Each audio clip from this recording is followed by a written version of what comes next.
The reason why Russian figure skater Anna Shcherbakova, the 2022 Olympic champion in women's singles skating, was not invited to the ISU Skating Awards has become known.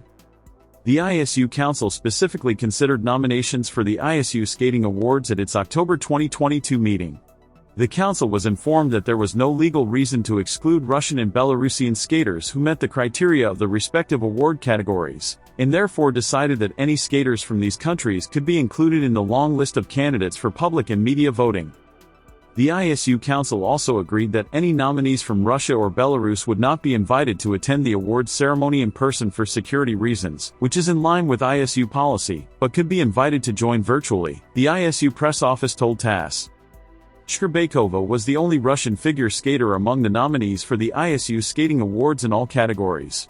Anna was shortlisted for the award in the Most Valuable Skater of the Year category. French dance duo Gabriela Papadakis and Guillaume Cizeron and American singles skater Nathan Chen also made the final vote. They all won gold medals in Beijing in their respective events.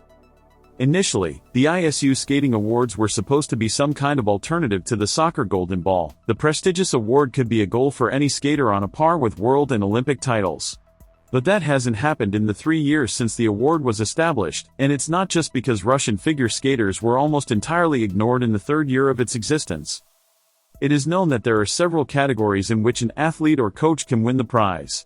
Most Valuable Skater, Best Beginner, Best Costume and Program, Best Choreographer and Coach, and so on. But the selection criteria is not completely clear. How could Ilya Malinin, who had nearly been selected for the Olympics and won the Junior World Championships, not be included in the Best Newcomer category? Yes, he did a quadruple axel in the new season. But he had his breakthrough in the past. How is Malinin worse than the nominees? Of the Russians, only Anna Shcherbakova made the list in the Most Valuable Skater category. And the Olympic champion was not only on the long list, where the fans and the press could vote for nominees, but also on the short list. There were only 3 candidates left. Besides Shcherbakova, they were Nathan Chen and Gabriela Papadakis/Guillaume Cizeron. Beijing Olympics hosts Sui Wenying and Han Kyun were not included in the final 3. Of course, it is already good that at least one Russian woman is on the list. In the summer, a mini-scandal broke out on ISU social media when a congratulatory post appeared on the union's account on International Olympic Day. It pinned photos of all the Beijing Olympic champions except for the women's singles. Instead of Shcherbakova, the post mentioned Kaori Sakamoto of Japan, who took 3rd place at the Games. Not only Russians, but also foreigners talked about the unfairness of such a decision. Even before the IOC started talking about the return of the Russians and Belarusians in the main competitions, the ISU had made several important steps. First of all, the already mentioned nomination of Anna Shcherbakova for the prize. Secondly, Russian journalists were accredited to all international competitions. Specialists also appeared at the same European Championship. Anastasia Gubanova was accompanied by Valentin Molotov, the coach of Evgeny Rukovitsin's group. Daniel Grassel, Maurice Kvitlashvili and Nika Agaje were accompanied by Sergei Dudakov and Daniel Glacienhaus. So even formally the Russians still remained at international level, though in such a capacity. Yesterday, however, it turned out that Anna Shcherbakova was not invited to the awards ceremony in Zurich. They said that this is because the Russian did not win, and therefore there is no point to be present. But ISU Press Service gave a comment to TASS.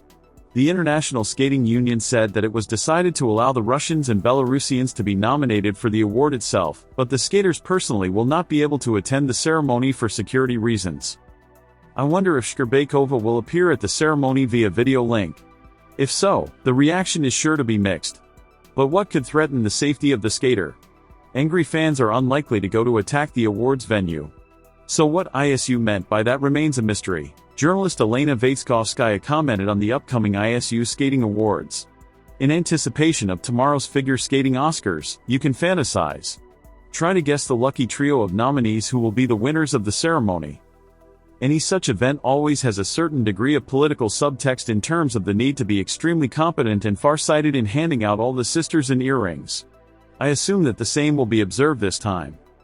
I'd be surprised if the Most Valuable Skater award didn't go to Nathan Chen.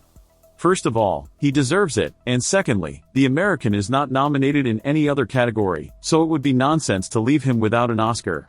while the second contender, the dance duo Gabriela Papadakis/Guillaume Cizeron, are nominated in the Best Program category for rhythm dance, and according to the laws of the genre, those guys should win there. Not Yuzuru Hanyu or Donovan, sorry, Kurio. Hanyu can't stay without a prize, either, or the Japanese will just blow the whole event to hell.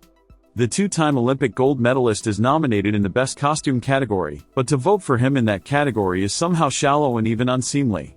Especially considering that the program itself, compared to many past ones, was so-so in every way. Frankly, I would have given the Japanese a more iconic thing, a special achievement award.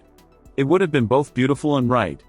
And the genius of costume design could be recognized by Madison Chalk, who not only designed the costumes, but also did a pretty good job during the Olympic season with her partner in these rags. The coach, Raphael Harutyunian, here, as they say, there cannot be two opinions. The choreographer, for all my love for Shi Lin Byrne, I would call Benoit Richaud. In the newcomer, Isabeau Levito. To the cutlets. Those who are into it will understand.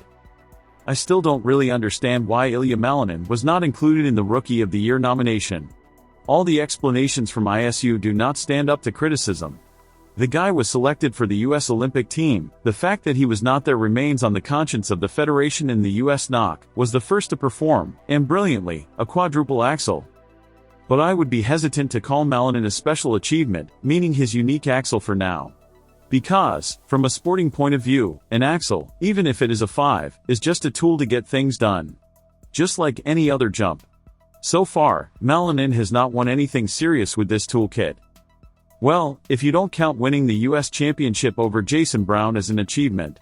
Vaitskov-Skaya wrote. Olympic speed skating champion and State Duma deputy Svetlana Zurova spoke out about the fact that figure skater Anna Shcherbakova was not invited to the ISU Skating Awards ceremony for security reasons.